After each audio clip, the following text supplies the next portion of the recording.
Strategic Hotbox with Dr. Brandi Luv Stankovic. Discussing leadership, business, and how to take control of your life and achieve greatness. From the streets of Las Vegas, energized, informed, and never diluted. It's time to kick some ass. Hey, it's your girl, Dr. Brandi Stankovic, and welcome back to the Strategic Hotbox. Today, we are going to talk about one of my absolute favorite topics, and that is around leadership, diversity, bringing in the best from people, pulling out the best from people, and talking about the right kind of being uncomfortable.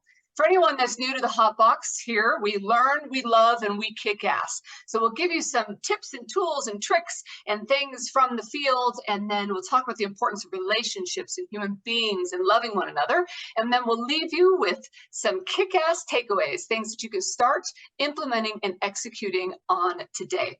In season 5 here of the Hotbox, so we've been switching it up a little bit, and I like to say, new and improved. So several of our new episodes are on the road, and some are virtual like we are today. Some are going to be in studio, and some are coming from you live from different parts of the world. So hang in there, this is going to be a lot of fun. But as I mentioned, today's topic is around diversity, equity, inclusion, generational leadership, and understanding different human beings. And with that, I wanted to address really quickly, I just started teaching again this semester at the College of Southern Nevada. I love it, and I have different groups of different students at different levels of their life. That's the best part about teaching at a community college is not just 18-year-olds, it's people returning to school and that have full-time jobs, and they're really just earthy human beings. And it's been a lovely kind of reintegration of being in that environment. And in the process of that, I was explaining to the students around DEI, because it's become such a term that businesses are throwing around and maybe not everyone is understanding. And people are developing bias or developing kind of within their own echo chamber, developing perspectives that maybe aren't as accurate as they could be along the path as well. So when it comes to diversity, and for anybody that's listening here, all of you know that this is a topic we love to talk about, so I'm sure you've heard previous episodes on it, but just as a really quick review, in diversity is, I think the biggest thing that people need to remember is we are different, right? And for those people that like to say things like, I don't see color, or I don't understand, differences don't matter to me. Well, they should. And we are different, and that's what makes us beautiful. And I think that diversity is providing and creating and understanding and utilizing the value that our differences bring and what we can do and how that supports the organization. When it comes to equity, I think equity is an important term too, because it's not equality. And there's so many battles around social media and things that are happening around this. No one in our conversations with businesses that I work with are talking equality, we're talking equity. And there's a big difference. To me, I was thinking about, we're in the springtime here, and some people that are listening probably just recently celebrated Easter. And I was thinking about equity in terms of Easter. And I'm not going to talk down the religious path, but more around some of the traditions that some families may have, like an Easter egg hunt, right? And so when I line my boys up and their cousins up all in a line to go out and find the Easter eggs that are brightly colored eggs around the backyard, we always let the 2-year-old or the youngest cousin out first. And we always let them out, and they get a couple minutes to go find some eggs. And all of us listening and thinking, of course you do that. It's the right thing to do. And we do that because it creates a bit of equity, and it provides where everyone has equal access to the same result. And that's what's so important about equity. It's a little bit different, right? You let the 2-year-old out, let him get a couple eggs, because otherwise the big kids will run that child over. Right? The same is true in life. There are individuals that are coming into situations that could and would be run over. Maybe it's by privilege, maybe it's by background, socioeconomic status, maybe it's by color of their skin. All of these different things play a role, and equity creates somewhat of a balance to get everybody to the end result we want to be. And then inclusion, of course, is the most important thing from my perspective, because it is around making people feel safe, included, a part of it, creating an environment that allows for that to flourish. Well, the good news is we have a subject matter expert with us here today. Dr. James Pogue is the president and CEO of JP Enterprises. he works and talks to organizations and people around diversity, multi-generational leadership. Ooh, that's a fun topic that we haven't addressed. It's going to be really fun to talk about. And the transformative power of embracing being a little uncomfortable and what we do from that. So please join me in welcoming Dr. James Pogue. Hello there. Hey. I'm so glad that you're here. Yeah, this is gonna be fun. You got a ton of energy. I tend to be like a bit more introspective, like and I've got one person on our team. You know who she is, and she's a bundle of energy. So as soon as she came on, she's like boom, boom, boom, boom, boom, boom, and you're one of those people. So this is gonna be fun. Let's go.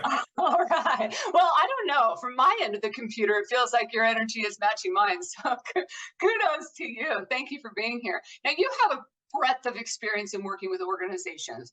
What inspires you and what inspired you to be where you are today? Yeah, well, I've been fortunate that I have had people that have looked out for me, that have done for me when I didn't ask, perhaps when I didn't deserve, perhaps when I didn't earn. And I feel the need to give back. And I've always been able to leverage what's going on inside my head in an effort to do that. I wanted to be a nerd when I was a kid. I wanted to be a nerd when I was in high school, and I was one in college too. And I get to use my brain to help people.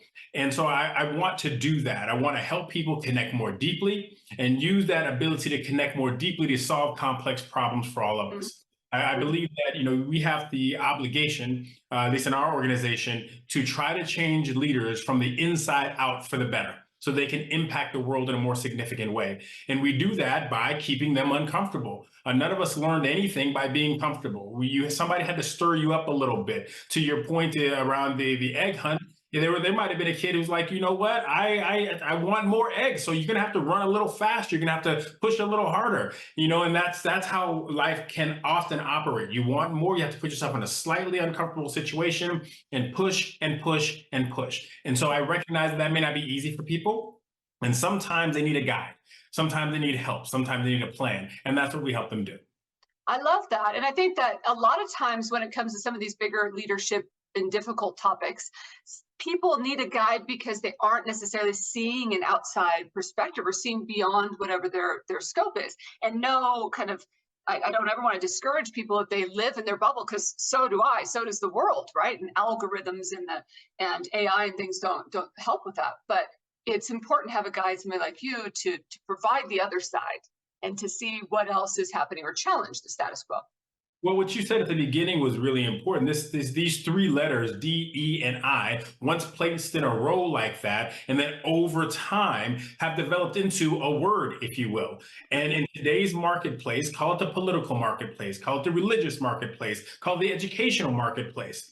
It has there's a connotation that goes with those three letters in a row now that didn't exist 10 years ago. So then how do I, as a business leader, make sense out of that? How am I supposed to make decisions based upon the connotation of three letters that didn't exist before? That's what we help you do. Make sense out of something that perhaps is new, is odd, is strange, and then create policy and practice and actions and behaviors for the positive impact. I don't expect people to agree with me. I don't expect to agree with you. And in fact, I like it when we don't.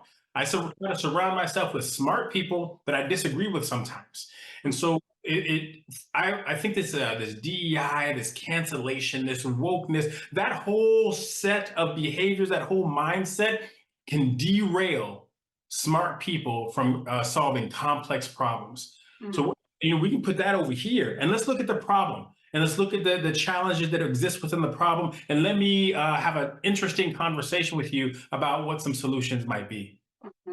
And I love that a couple of things that you said. One, we have a good friend of the podcast, Toby Kennedy, that says that if you are successful at bullshitting, then you're in the wrong room.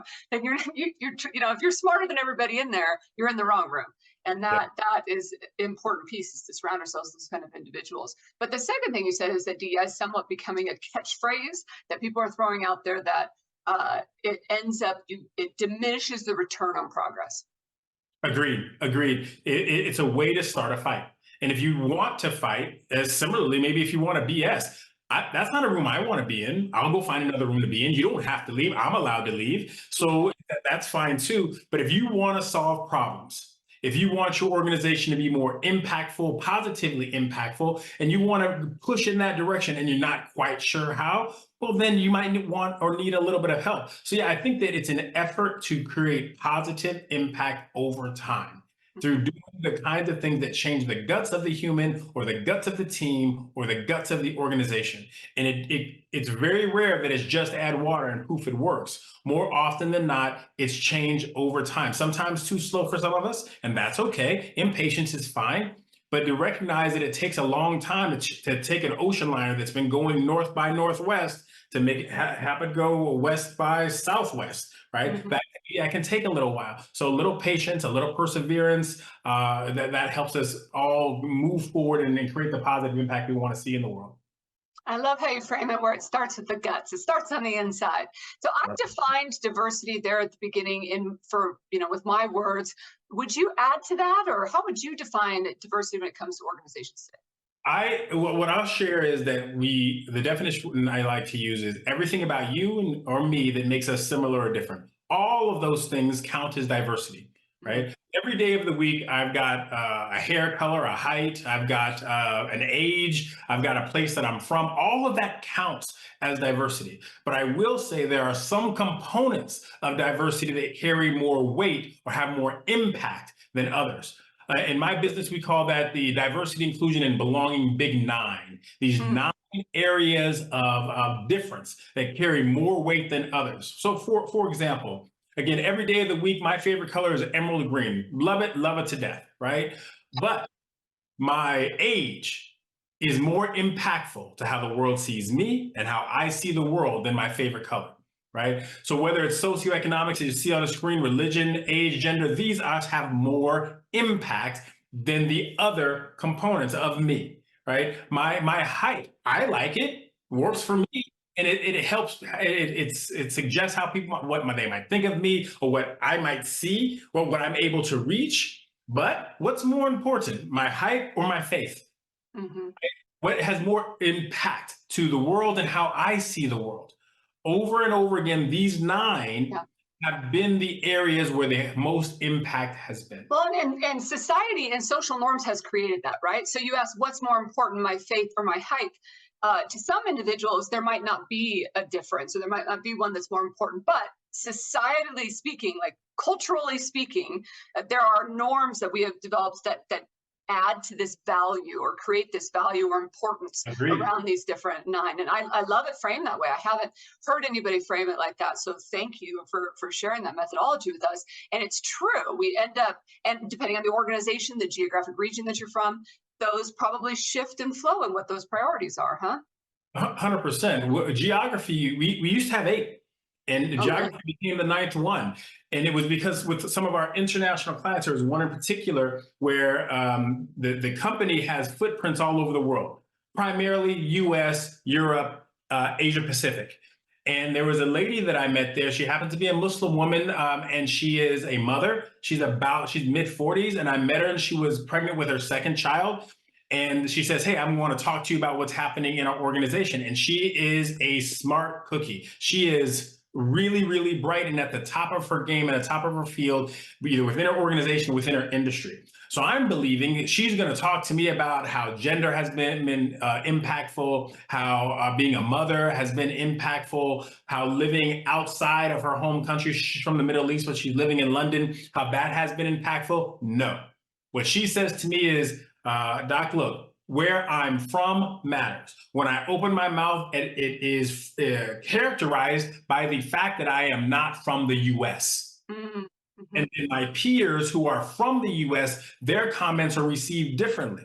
And I said, so more than your gender, more than this, more than that, I start going to the big 9, et cetera. Yes, every day, all day. And so I started listening to the international clients differently. And then I went back to my own sort of lab. And I said, does it matter if just in the continental US, in my little microcosm? Answer, yes. It matters if somebody's from the North or from the South. It matters if somebody's from the East or from the West. You know, I have been guilty of when I'm trying to tease someone who is, and I think that what they said was not the most intellectually astute comment, I might flex into a Southern accent. I get that from. I was just gonna say, where are you from? What part of the country are you from? Because I'm a, just so I can judge you. This really works. I was born in the Midwest. I'm a Colorado guy, and so I have a middle of the country accent, if you will. My people are from the South, from the deep South, and then I went to school in the deep South and in Arizona in the Mm, Southwest, and then up in the Boston area. So got the opportunity to move around, also connected with my military experience, and then with my parents' military experience. So recognizing that where you are from, just in the U.S., doesn't matter a lot. Doesn't matter more than my favorite color. Doesn't matter as much as age. Doesn't matter as much as socioeconomics. Oh, it can. It yeah. absolutely can. And so and one that would not exist. I'd say 15 years ago would be politics. Mm. Politics would not be on the list 10, 15 years ago. But in today's marketplace, absolutely. You cannot not count politics as an important component of who people are and what they are. That's so true. And especially in the year that we're in right now, coming up with an election and things like that, like it definitely can shift perspective on individuals depending on where they align or how they express their political views and things like that. You were talking about the international side. I work a lot with speakers and helping them be the best communicators in public speaking. And I always talk about the fact that, if English is a second or third or fourth language, first of all, you're an amazing human being for someone that can speak different languages. But the second piece of that is articulation, enunciation. Things are so critical because our ears even just passively listen to our native languages, and you can't necessarily passively listen to other languages, and that will impact even how we're heard, understood. I speak Spanish, and I often wonder what my personality is in Spanish, because in English I'm very direct, straightforward, energetic, but I don't think I have that same confidence when I'm speaking Spanish. So I probably have a completely different personality. And so just the value and beauty of that piece of diversity, I hadn't thought about it in the way that you were talking about, is pretty incredible. Yeah, I think you're exactly right. And I'm in the process of learning Spanish. I'm like 2 years in. So 0 to 10, I give myself a strong 2.75 in my skill sets.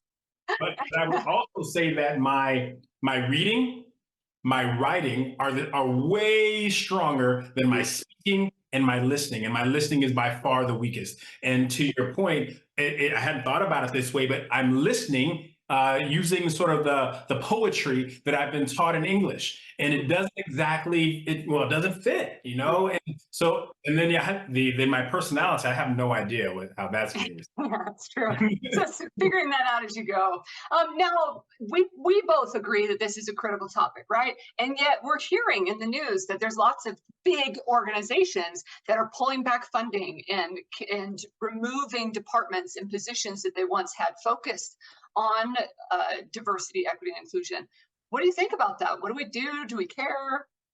Well, I have two strong opinions on that. And the second one is a bit more controversial, so I'll save it to last.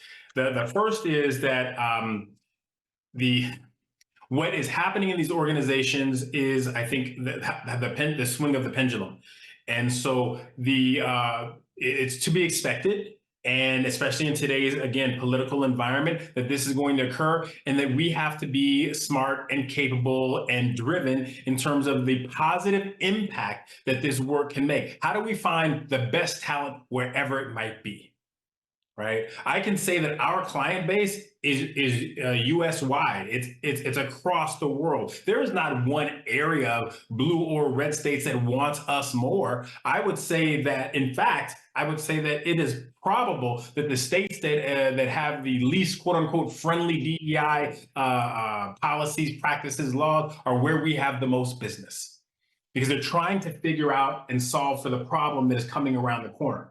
So that's my first thought about it, that it's to be expected, and you've got to be bright and capable and driven about the problem, about the issue of what is the problem you're trying to solve. Because if we yell and scream about they took it away, they took it away, they took it away, they took it away, that energy could have been used on, how do I solve the problem? How do I solve the problem? How do I solve the problem?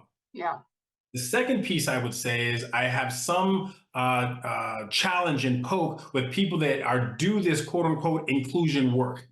There is no confusion in my mind that this was predictable. That 5 years ago, 10 years ago, 15 years ago, 20 years ago, it was predictable. The writing was on the wall. And so why weren't we better prepared?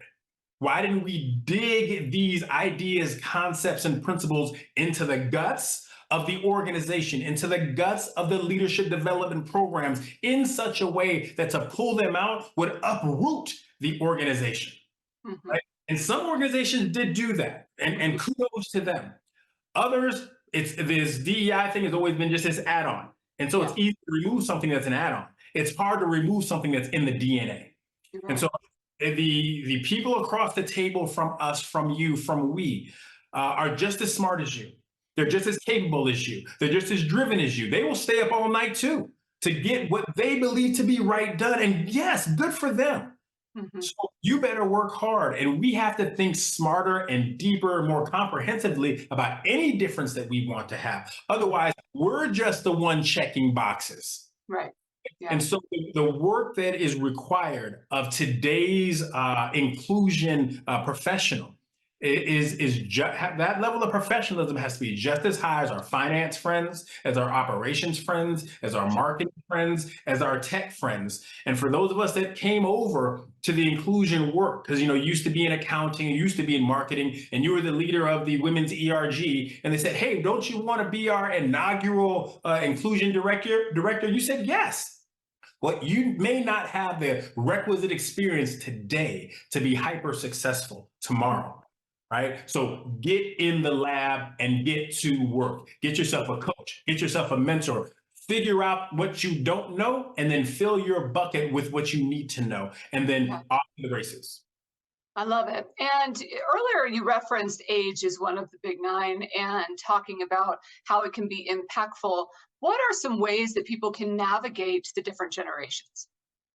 Well, I think that there's a strategy that I try to use across the board, which is to say, if you can get better at navigating any of the areas of difference, that skill set is transferable, right? And so the interesting thing about generations, it is one of the areas of difference on the big nine where it's okay to talk terribly about a whole group of people and nobody's gonna say you're a bad person, right? You can True. say, well, millennials, they're these kind of spoiled, want to get promoted tomorrow type of folks.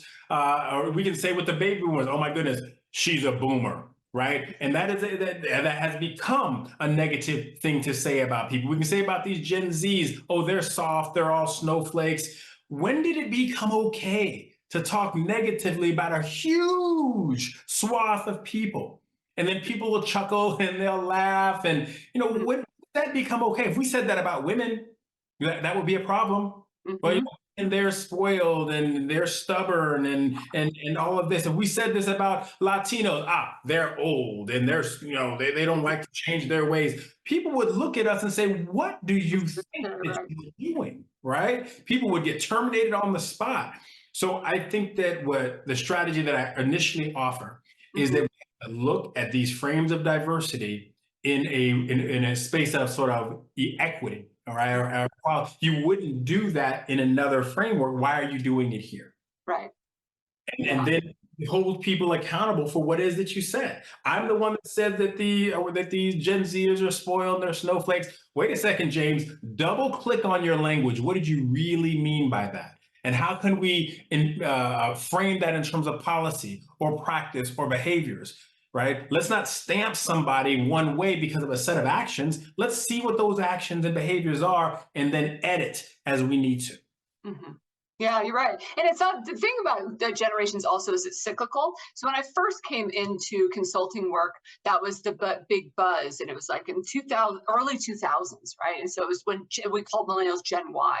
And there was all this 5 generations in the workplace. We got the veterans and the baby boomers, et cetera, et cetera. And then here we are 25 years later, and it's the exact same thing, just one generation step down, and the same terminology, the same kind of paths that we take in that. Now, mind you, there's affinity, right? Just like any affinity group or ERG or those different things that you've addressed. And so I always try to not disrespect the affinity that comes from being around people that are like us, with the fact that it's important to be around a diverse group of individuals as well. Yes, I mean you're right. To drawing that distinction is important. Words matter, and there are sometimes when we use these malapropisms and we try to shoehorn a word in to mean something that's not exactly what it means. But so I think that you are hitting the nail right there on the head. That it's okay for me to feel connected to my Gen X friends, right? Mhm. We see the world the same way. We grew up with a similar kind of food and similar kind of memories. There's nothing wrong with that. But what comes with that is a way of thinking that some people might call biased. Mhm. And so then we can easily see, I hope, and teach and learn that what has impacted us over time frames how we see the world. It Mhm. can open us up and it can close us off. And that's fine. That's why I hope to surround myself, or we should surround ourselves with people that might be different from us, if that's what you're into. Because Mhm. here's the other piece: you deserve the opportunity to surround yourself with whomever you like. You want to be around people just like you go for it. Do your thing, right? But it's my job as your consultant, as your friend, as your colleague, as your coach, whatever it might be, to say that's going to limit you. It's going to limit you to this. And maybe that's exactly what you want. Mhm. You want to live in this environment with these kinds of people in this zip code, right? That's great. That's fine. It doesn't mean that those people are terrible. It means you made a decision to be over here. Mhm. And these things can exist at the same time. I can Yeah. be different than you, and you're not a terrible person, and I'm not better than you. I just want to be with the people who are quote unquote like me. And as long as it's intentional, it's that's I say to people, if they want to be angry, if you want to be whatever those things, as long as you know you're doing it, you're not putting other people in a place of discomfort without being aware, having that awareness. So I feel like I could talk to you like all day, but what I want to ask, a quick question, we're going to head out to a shout out, and then we're going to come back and we're going to leave everybody with some takeaway tools. If you could, you would blank every day. Dance. Oh, I love that. That's one of my favorite answers so far. And the 100%. world would be a better place if. Mm, oh man. Oh yeah. People cried more often. Hmm, I'm not sure my family For whatever the would reasons want me that you're crying.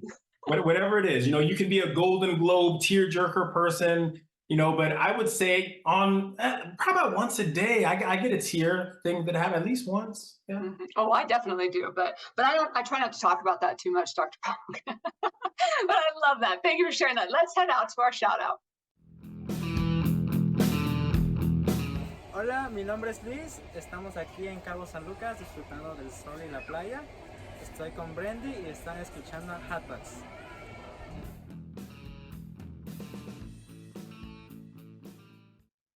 Thank you to my friends in Cabo San Lucas for sending the shout out. Now, Dr. Pogue, what do you think? If we could leave everyone with some action items to create that healthy discomfort, to grow, what would be the takeaway or advice for our listeners, our kick-ass takeaway? Well, one, I think that there's that idea of you want these deep connections with people. You need to turn down some of the speed bumps that exist. And some of those speed bumps, that was Dib's Big Nine that we talked about. And part of the way that we can turn them down is by learning more about them. So I might suggest that people do the uncomfortable work of tapping someone on the shoulder and saying, how can I lead you? How can I team with you? How can I spouse with you? How can I parent you better? What about you that's different from me that I don't understand well? Can you explain to me so that I can be better for you, that I can be better in service for you? I believe strongly that we should be in service of the people that are in front of us, that we should continually earn the right to be in service of the people that we are working with. So ask someone how you can be better in service of them. I love it. Asking questions, being listeners, understanding, being curious, all of that is so, so powerful. I appreciate that from you. If somebody wanted to get a hold of you, how could they do that?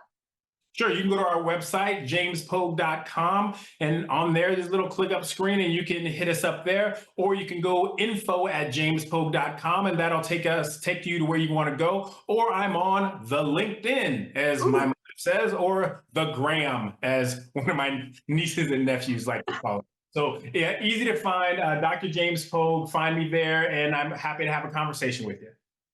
I love it, and I hope all of our listeners do just that. It really cracked me up with the LinkedIn, like your mom, and the Gram, like your. That's very clever. So similarly, you can find the Strategic Hotbox on all of your favorite platforms: Apple, Spotify, TuneIn, YouTube, Facebook, Instagram, and even a little TikTok these days, and Roku. We've got our own Roku app, so you can download if you're ever sitting on the couch and needing some leadership inspiration. Check us out. And if you'd like to hear a certain topic covered on the Hotbox, please email us at podcast@strategichotbox.com, podcast@strategichotbox.com, and we will make that happen for you. Thank you again to Dr. James Pogue for being here and our subject matter expert today. Appreciate all that you're doing. And until I see all of you again, get out there and kick some ass.